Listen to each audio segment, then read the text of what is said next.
Welcome to the Deep Dive. We're here to give you that crucial knowledge, without all the noise. Today, we're focusing squarely on Tokyo, but forget the usual tour spots.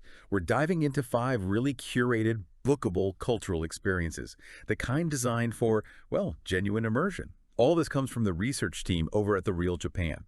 Now, if you want the complete guide, and I mean everything, photos, videos, the direct links to book all these amazing encounters we're about to talk about, that info is all set for you. Just check the link in the description. Yeah, and our goal today really is to break down what makes these opportunities so valuable. These aren't just shows put on for tourists. We're talking about active workshops, real training grounds. They offer this pretty unparalleled access to Tokyo's living traditions, stuff that's usually, well, hidden from outsiders. Exactly. And make sure you stick with us right to the end, because Right. we'll get into how this ancient Japanese practice, it actually turns broken pottery into valuable art using gold. It's this incredible philosophy, really, about finding beauty in imperfection, something you can literally take home. Right. And the thing that connects all 5 of these experiences is how intimate they are. They all have limited spots, really small groups, and crucially, you have to book in advance, sometimes like up to 11 days ahead, because you're dealing directly with master practitioners and their time is, well, incredibly limited. Okay, let's unpack that intensity, starting with something few travelers ever get to see. Morning sumo training in Tokyo's Sumida Ward. This sounds like the definition of exclusive access. Oh, it absolutely is. What's so fascinating here is you're literally stepping inside an active sumo stable. You get to witness kaiko. That's their daily morning practice. It's a privilege normally just for, stable members, family. It's raw. It's completely unscripted and follows these really ancient protocols. Okay, incredibly exclusive. But practically, how does a guide even make this happen, get you that access? And is this opportunity kind of fragile, with tourism growing and maybe pressure on these private stables? That's a really key point. You're seeing a martial art that's centuries old and frankly often faces financial challenges.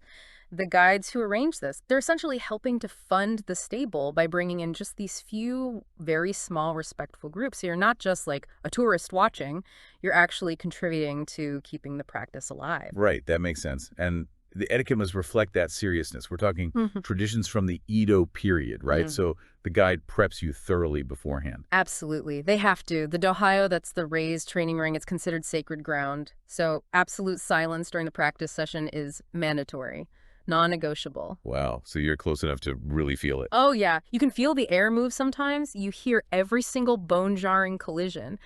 And that distinct sound, the scraping of suriashi, that sliding footwork that's so crucial for their balance. You see the strict hierarchy, too. Junior wrestlers challenging the senior guys again and again in these really intense bouts. That contrast sounds amazing. The raw power during kaiko and then how they are afterwards. Is that duality intentional? That fierce focus followed by, well, warmth? I think it is, yeah. The intensity is part of their spiritual dedication to the art. But once practice is over, it's like the walls come down. These huge athletes, they become genuinely warm, quite jovial even. They'll often pose for photos, answer questions through your guide. It gives you this glimpse into their world, their culture that very few outsiders ever get. Good practical tip, though. Dress warmly. Definitely. These places are often unheated, traditional buildings, so layer up. And standard etiquette means masks and socks are required too. Okay, so from that intense physical power, let's shift gears. Let's talk about finding stillness, spiritual focus, zazen meditation at the historic Kinriji Temple in Asakusa. This place has such deep historical roots. It was founded way, way back in 1611 by Kamehime, who was the eldest daughter of Tokugawa Ieyasu, the founder of Japan's last shogunate. So you're basically sitting, meditating, where generations of Japan's elite have sought enlightenment. It's quite something. And the session itself, it sounds incredibly personal, not just a big group thing. Exactly. It's a rare private session, about 110 minutes long, and it's guided by the 23rd head priest himself. So he walks you through everything, the history, how to sit properly. Yes, the history, the posture, and then he introduces Susokukan. Susokukan, what's that exactly? It's the classic Zen breathing technique. Basically, you count your inhales and exhales. It sounds simple, but it's the practical way to kind of harmonize your mind and body, especially if you're new to meditation. And to make it easier for beginners, the sitting isn't just one long block. It's broken into 3 more manageable 10-minute sessions, timed really elegantly by burning incense sticks. Wait, no, there's this detail that often surprises people. The kisaku, that flat wooden stick the priest carries. You can actually request a tap on the shoulders with it. Why would that be encouraging during meditation? Seems like a disruption. It's interesting, right? It actually serves two purposes. It's partly correction, partly encouragement. It's less about punishment and more like an instant physical and mental reset. It kind of snaps your mind back to the present moment, reminds you about posture, about focus. Huh. Sort of mindful interruption. Exactly. And after that, that period of discipline, the head priest himself prepares and serves you matcha tea and seasonal sweets, which then opens up this lovely time for conversation, talking about Zen philosophy in a really relaxed setting. Getting that kind of personal hospitality from a head priest, that must be exceptionally rare. It truly is. Okay, before we jump into the hands-on craft experiences, just a quick reminder for everyone listening. For all the detailed info, those specific booking links, photos, everything for these really exclusive experiences, make sure you visit therealjapan.com. Seriously, it's your shortcut to skipping the usual tourist trail. Definitely worth checking out. All right, so we went from intensity to stillness. Now let's pivot to finding a different kind of stillness through creation. Let's talk about a craft that demands almost meditative focus. Making your own chopsticks with a master woodworker. Yeah, we're talking about Ito Sashimono. Sashimono literally means joined wood. And this specific workshop, Mogami Koge, they've been practicing this incredibly elegant, very minimalist style of joinery for 110 years. What makes it so unique and kind of shows the engineering genius behind it is how the pieces fit together. So perfectly, in fact, that they use zero nails or metal fasteners. None at all. Wow, zero nails. That's an amazing level of precision. But why does a 400-year-old technique needing so much manual skill still exist today when everything's mass-produced? Well, partly because the quality is just unmatched, but it's also about the aesthetic. It's about revealing the natural beauty of the wood itself. In the workshop, you spend about 90 minutes, and you're guided by the third-generation master, Yutaka Mogami, or maybe his son. You get to choose your wood, maybe maple, oak, or Japanese cypress, and you use the exact same traditional hand tools and techniques they used centuries ago to make furniture for samurai. That's incredible. And the result isn't just functional, it's like a legacy piece. Absolutely. The chopsticks you make are housed in this beautiful, premium Aizu Polonia wood box, also artisan made. They're really designed as family heirlooms, something that could last for decades with just a little pair. Okay, from the precision of wood, let's move to the precision of flavor. Making sushi, behind the counter, with a chef trained in a Michelin-starred restaurant.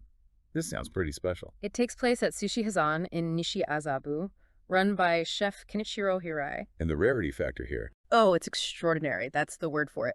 Guests actually get to step behind the sushi counter into the tsukeba. That's the chef's personal workstation. Traditionally, it's considered, almost sacred ground, only accessible to trained chefs. Now, we mentioned this one can be a bit pricey, upwards of $104,000 for a group, even a small one. What justifies that premium beyond just the chef's time? Well, it's a combination of things. It's the cost of the master's deep knowledge, his specialized ingredients, his supply chain, plus the fact that you're getting a very technical, very personal lesson. The focus is really deep on the nigiri technique, understanding those two core elements, the shori and the neta. Shori neta, rice in the topping, basically. Sort of, but it's more than that. The shori isn't just vinegared rice. It's perfectly seasoned, perfectly tempered. It forms a structural base. And the neta, the ingredient on top, the chef calls that the story. It's about showcasing that ingredient perfectly. Okay, but the most compelling part, for me anyway, sounds like the comparison tasting. You taste the sushi you made right next to pieces Chef Hirai made with the exact same ingredients. What difference does the technique really make? Is it that noticeable? It's often shocking, honestly. The difference usually isn't just the flavor because the ingredients are identical. It's the texture, it's the temperature, it's how everything integrates in your mouth.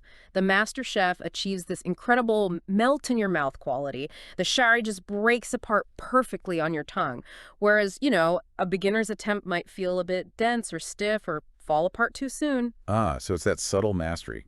It's pure muscle memory. Hundreds, thousands of hours of practice shown in just one bite. And you even get to try grating real wasabi from the Izu Peninsula on one of those traditional shark skin graters. Yes, and that sounds easy, but it's surprisingly tricky. Yeah. Well, if you press too hard, you actually strick out all the subtle, fragrant compounds. You just get harsh heat. The master uses this incredibly light feather touch pressure. It coaxes out the complex, deep flavor that complements the fish perfectly, instead of just blasting it with heat. Fascinating. Okay, finally, let's circle back to that philosophical idea we teased at the start. The art and practice of kintsugi. Golden joinery. Right. Kintsugi. This technique of repairing broken pottery with lacquer mixed with gold powder, it's just beautiful. It embodies this idea of finding value, finding beauty in imperfection, in the breaks themselves. The object actually becomes more beautiful, more valuable because it was broken and then mindfully repaired. It's sustainability raised to the level of philosophy. Such a powerful concept. And you learn this where? At the historic Utsuwa Nihonbashi Muto main store, they've specialized in fine ceramics since 1923, a long time. They use a modern technique which cleverly compresses the whole repair process into about 90 minutes, so it's accessible for visitors. Okay, so what are the key steps you learn? You work through the main stages, applying the adhesive carefully along the breaks, filling any gaps with a special putty, filing everything down so it's perfectly smooth, and then comes that really transformative moment, applying the final layer of lacquer along the repaired lines, and then carefully dusting it with gold powder. It creates this new scenery, these golden rivers on the ceramic piece. And you work on a quality piece. Yes, you work with and then take home a premium Japanese ceramic. Could be Arita ware, Kutani, Kyokuyomizu ware, something you've personally transformed. Now, for those who are really curious, you mentioned there's a distinction between this modern method and the traditional one. Right. This modern approach uses quick-drying materials to fit it into an afternoon, but there's often an optional upgrade to use the traditional method. That involves onarushi, genuine, natural lacquer.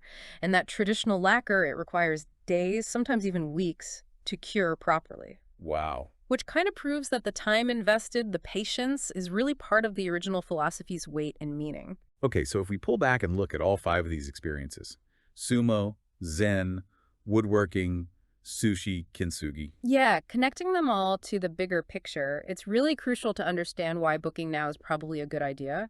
These are genuinely living traditions. And the reality is the number of master artisans in some of these specific lineages, like the Ito Sashimono masters or certain temple priests, it is decreasing. So this kind of access is fragile. It really is. This intimate, unscripted access, it might not be available indefinitely, especially as global tourism continues to grow and change things. Right. So the takeaway action plan is pretty clear.